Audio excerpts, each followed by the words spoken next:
ইয়াৰ প্ৰথম কুৱেশ্যনটো সুধিছিল ভাৰতৰ হোমাৰ বুলি কাক কোৱা হয়। ইয়াত অপশ্যন দিছে 1 কালিদাস, 2 বৰামিহি, 3 শেক্সপিয়াৰ, 4 ভট্টদেৱ। ইয়াৰ শুদ্ধ এনচাৰটো হ'ব অপশ্যন নম্বৰ 1 কালিদাস। কালিদাসক ভাৰতীয় হোমাৰ বুলি জনা যায়। কুৱেশ্যন নম্বৰ 2টো দিছে 1253 চনত চুকাফাই অসমৰ ক'ত ৰাজধানী স্থাপন কৰিছিল। ইয়াৰ অপশ্যন কেইটা দিছে যোৰহাট, 2 চৰাইদেউ, 3 ৰংপুৰ, 4 গড়গাঁও। 1253 অৰ্থাৎ চুকাফা 1226 চনত অসম আহিছিল। আহি পেলাই মানে প্ৰথম যিখন ৰাজধানী স্থাপন কৰিছিল সেইখনৰ কথা প্ৰথম 1253 চনত ৰাজধানী পাতিছিল। আৰু প্ৰথমখন ৰাজধানী ক'ত পাতিছিল বুলি সুধিছে। ইয়াত শুদ্ধ এনচাৰটো হ'ব অপশ্যন নম্বৰ 2 চৰাইদেউত। চৰাইদেউত চুকাফাই প্ৰথম ৰাজধানী স্থাপন কৰিছিল। কুৱেশ্যন নম্বৰ 3টো আছে বৰাইল পৰ্বতমালাৰ সুউচ্চ শৃংগটো কি। 1 কাঞ্চনজংঘা, 2 লাইকে, 3 জাতিংগা, 4 নামচা। ইয়াৰ শুদ্ধ এনচাৰটো হ'ব অপশ্যন নম্বৰ 2 লাইকে। কুৱেশ্যন 4টো দিছিল ভাৰতৰ সৰ্বোচ্চ অসামৰিক বঁটাটোৰ নাম কি। অপশ্যন কেইটা দিছে 1 নোবেল বঁটা, 2 অস্কাৰ, 3 জ্ঞানপীঠ, 4 ভাৰত ৰত্ন। ইয়াৰ শুদ্ধ এনচাৰটো হ'ব অপশ্যন নম্বৰ 4 ভাৰত ৰত্ন।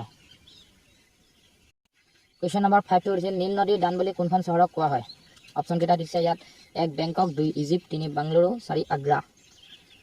ইয়াৰে শুদ্ধ এনচাৰটো হ'ব অপশ্যন নম্বৰ 2 ইজিপ্তক নীল নদীৰ দান বুলি কোৱা হয়। কুৱেশ্যন 6টো সুধিছিল নীতি আয়োগৰ অধ্যক্ষ কোন। অপশ্যন কেইটা দিছে 1 ৰাষ্ট্ৰপতি, 2 মুখ্যমন্ত্ৰী, 3 প্ৰধানমন্ত্ৰী, 4 গৃহমন্ত্ৰী। শুদ্ধ এনচাৰটো হ'ব অপশ্যন নম্বৰ 3 প্ৰধানমন্ত্ৰী। কুৱেশ্যন নম্বৰ 7টো দিছিল শৰাইঘাটৰ ৰণ কিমান চনত হৈছিল। এইটো চাওক, এইটো 2022 চনৰ ABB পৰীক্ষাটো আহিছিল। এতিয়া আকৌ 2023 চনত এপিয়াৰো ফাইমেনৰ যিটো ৰিটাৰ্ণ হৈছিল তাতো আহিছে। এই মানে কুৱেশ্যনটো বহুত ইম্পৰ্টেণ্ট কুৱেশ্যন।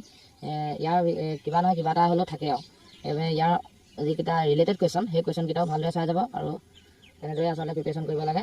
ইয়াৰ অপশ্যন দিছে 1675, 1771, 1671, 1672। সেইটো আগতে আলোচনা কৰি আহিছোঁ। ইয়াৰ শুদ্ধ এনচাৰটো হ'ব 1671। কুৱেশ্যন 8 দানৱ বংশৰ প্ৰতিষ্ঠাপক কোন।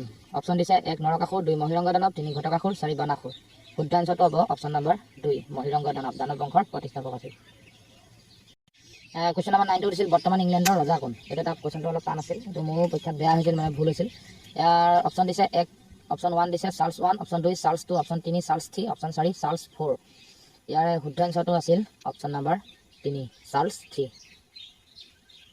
কুৱেশ্যন নম্বৰ 10টো সুধিছিল মীৰাবাই চানু কি খেলৰ লগত জড়িত। 1 দিছে বক্সিং, 2 বেডমিণ্টন, 3 ভাৰোত্তোলন, 4 ফুটবল। শুদ্ধ এনচাৰটো হ'ব অপশ্যন নম্বৰ 3 ভাৰোত্তোলন। কুৱেশ্যন নম্বৰ 11টো সুধিছিল ৰাষ্ট্ৰপতি হ'বলৈ ন্যূনতম কিমান বয়স লাগে। ইয়াতে অপশ্যন কেইটা দিছে 1 45 বছৰ, 2 18 বছৰ, 3 35 বছৰ, 4 25 বছৰ। ইয়াৰ শুদ্ধ এনচাৰটো হ'ব অপশ্যন নম্বৰ 3 35 বছৰ। এজন ৰাষ্ট্ৰপতি হ'বলৈ তেওঁ মিনিমাম এজ 35 ইয়াৰ্ছ হ'বই লাগিব। কুৱেশ্যন নম্বৰ 12টো সুধিছে 2022 চনত দাদা চাহেব ফাল্কে বঁটা কোনে লাভ কৰিছিল। অপশ্যন কেইটা দিছে 1 ৰজনীকান্ত, 2 বিনোদ খান্না, 3 দিছে আশা পাৰেখ, 4 মনোজ কুমাৰ। ইয়াৰে শুদ্ধ এনচাৰটো হ'ব অপশ্যন নম্বৰ 3 আশা পাৰেখ। কুৱেশ্যন নম্বৰ 13টো সুধিছে ৰাজ্যসভাৰ অধ্যক্ষ কোন। ইয়াৰ অপশ্যন কেইটা দিছে 1 ৰাষ্ট্ৰপতি, 2 উপ ৰাষ্ট্ৰপতি, 3 প্ৰধানমন্ত্ৰী, 4 কেবিনেট মন্ত্ৰী। ইয়াৰে শুদ্ধ এনচাৰটো হ'ব অপশ্যন নম্বৰ 2 ৰাষ্ট্ৰপতি। কুৱেশ্যন নম্বৰ 14টো সুধিছিল অসমৰ মুঠ মাটিকালি কিমান। ইয়াৰে অপশ্যন দিছে ৭৮,৪৩৮ বৰ্গ কিলোমিটাৰ, ৭৭,৪50 বৰ্গ কিলোমিটাৰ, ৭৫,৪38 বৰ্গ কিলোমিটাৰ আৰু অপশ্যন 4 দিছে ৭৭,৪38 বৰ্গ কিলোমিটাৰ। এইটো বস্তুটো চেঞ্জ হৈ থকা দেখা যায়। ইয়াৰে শুদ্ধ এনচাৰটো আছিল তেতিয়া অপশ্যন নম্বৰ A ৭৮,৪38 বৰ্গ কিলোমিটাৰ।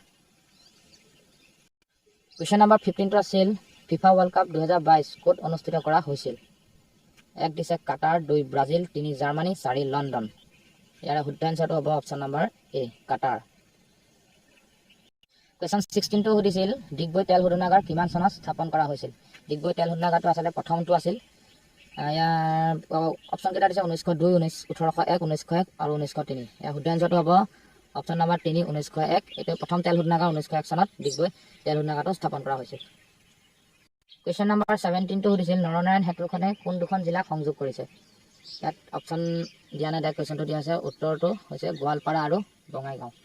এই দুখন জিলাক নৰনাৰায়ণ সেতুখনে মানে সংযোগ কৰিছে। কুৱেশ্যন নম্বৰ 18টো সুধিছিল কৰম পূজা কোন জনগোষ্ঠীৰ লোকে পালন কৰে। অপশ্যন দিছে অপশ্যন A মিচিং জনগোষ্ঠী, অপশ্যন 2 দিছে চাহ জনগোষ্ঠী, অপশ্যন 3 কছাৰী জনগোষ্ঠী, অপশ্যন 4 কাৰ্বি জনগোষ্ঠী। ইয়াৰ শুদ্ধ এনচাৰটো হ'ব অপশ্যন নম্বৰ 2 চাহ জনগোষ্ঠীৰ লোকে কৰম পূজা পালন কৰে। কুৱেশ্যন 19 সুধিছিল ইউনেস্কোৰ মুখ্য কাৰ্যালয় ক'ত অৱস্থিত। অপশ্যন দিছে 1 নিউয়ৰ্ক, 2 পেৰিছ, 3 লণ্ডন, 4 আমেৰিকা। ইয়াৰে শুদ্ধ এনচাৰটো হ'ব অপশ্যন নম্বৰ 2 পেৰিছ।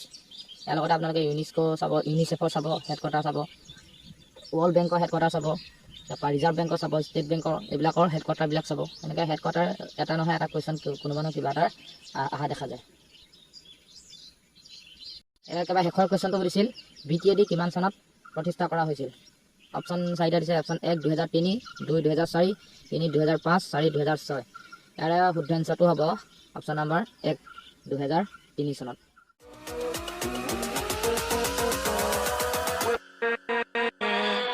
with